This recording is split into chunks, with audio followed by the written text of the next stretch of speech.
Hi everyone, so I'm here on one of the area of the Subic Yacht Club, and later we will gonna be riding on one of those boats. Just look at this place. This is amazing. It's very nature friendly, and I'm gonna go to the other side of the vicinity for the entrance to the yacht club. So alright guys, we are right here on the deck of the yacht. Yeah, we have some food and some sunlight, and here we go.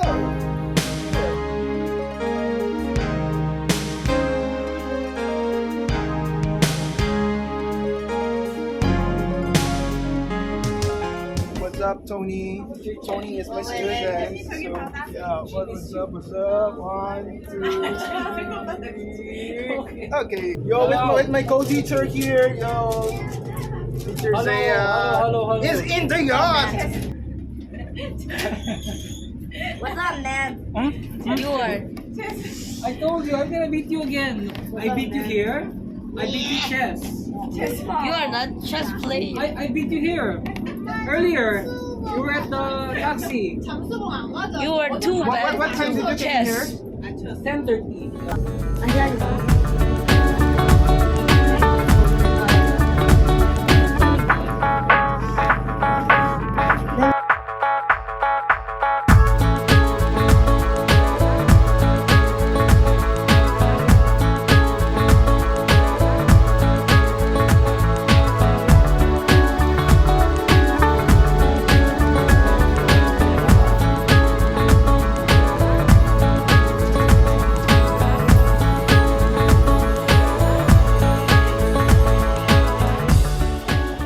Alright, I'm here at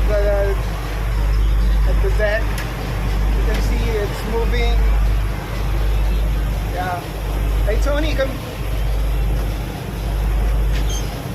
Oh yeah. So.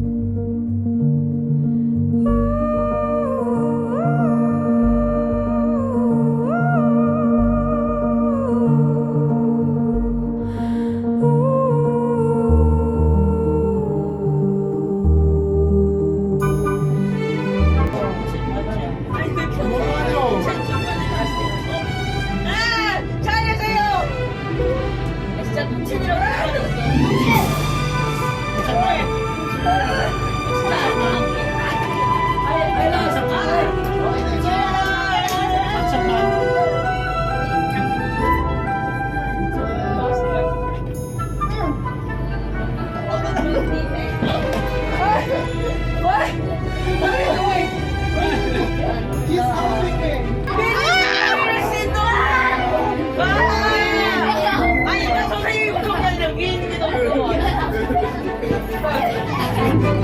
Okay.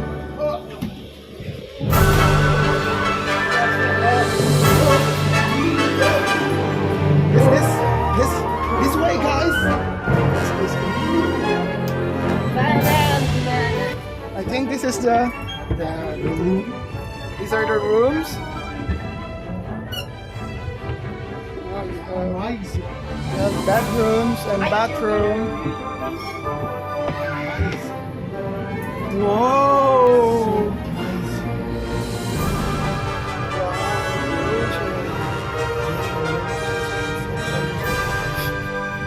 Right, guys. We finally came to a stop.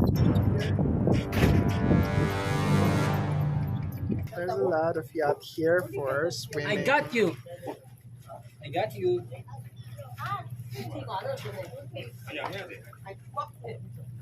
Okay. Ready.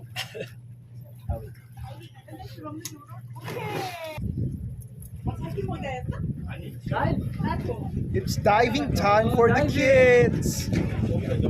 I didn't bring a swimwear, so I'm fine here.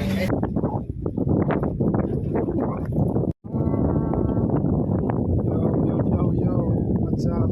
How are you guys? I mean, You know, wala akong sisig. Hindi ako parang nag-iit. oh, Ito mga parang nag-iit. Ako, itong ganito yung dancing of the boat. Doon ako nahihilo. Or doon sa ride kanina. Parang against the light. Yung parang ano lang, steady lang. Oo.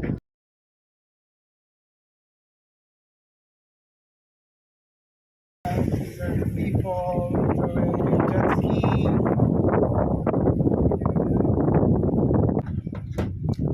Hi.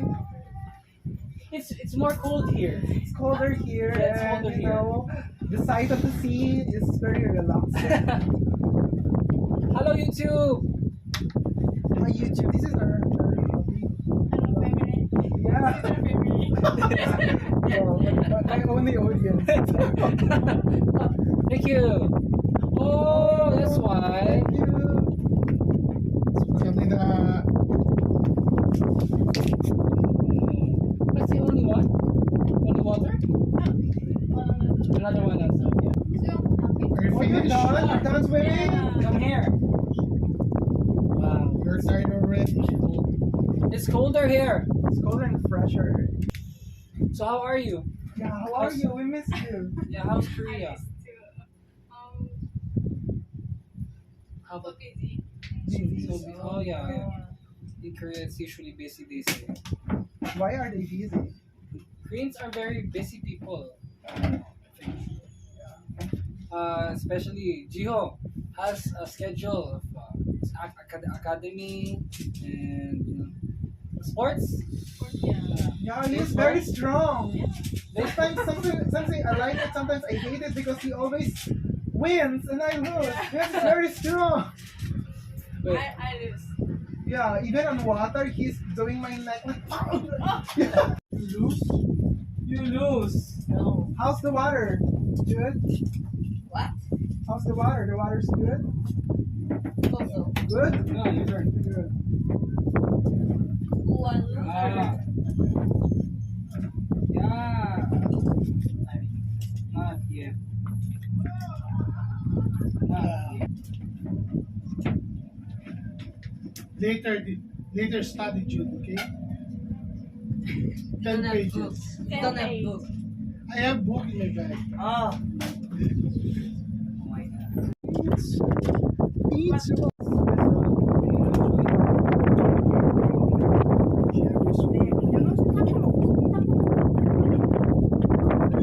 This one?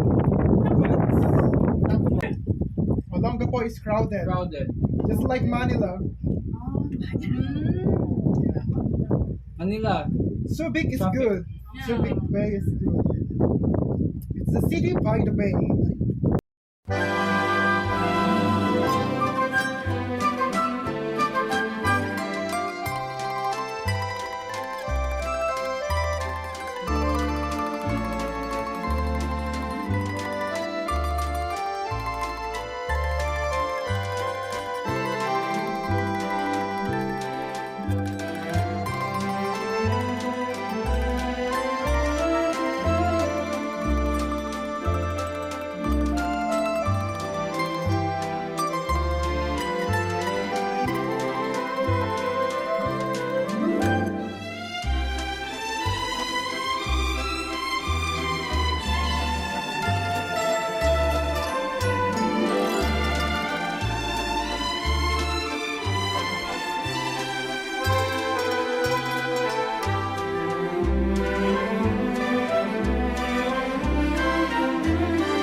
Hi.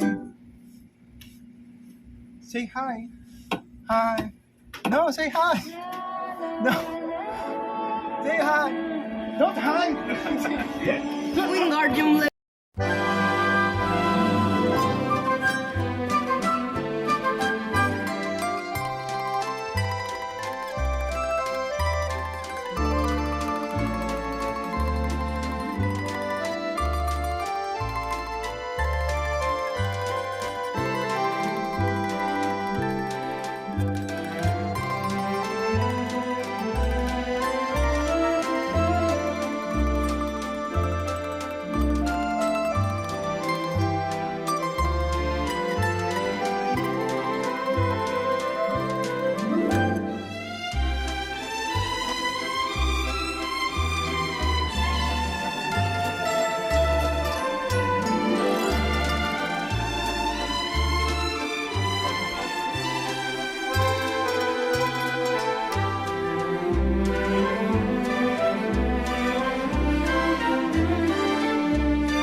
Oh, he's always hiding.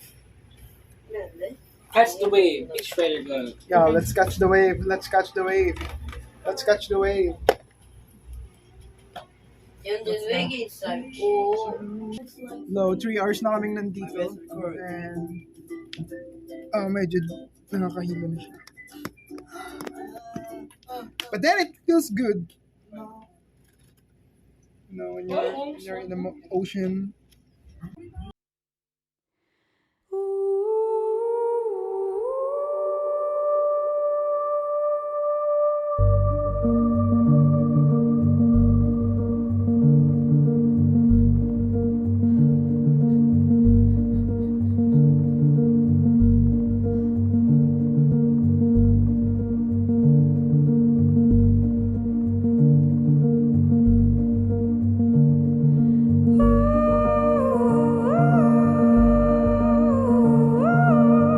Right now we are at the Snake Island.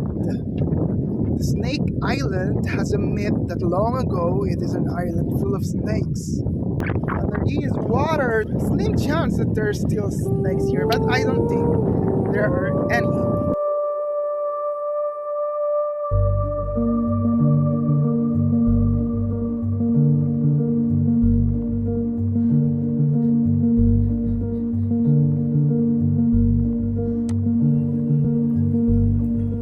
Why do I love the sea?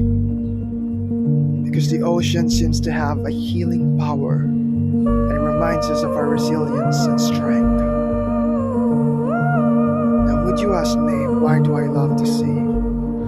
Let me borrow some words from Robert Henry, for he once said, "It is because it has some potent power to make us think things that we like to think."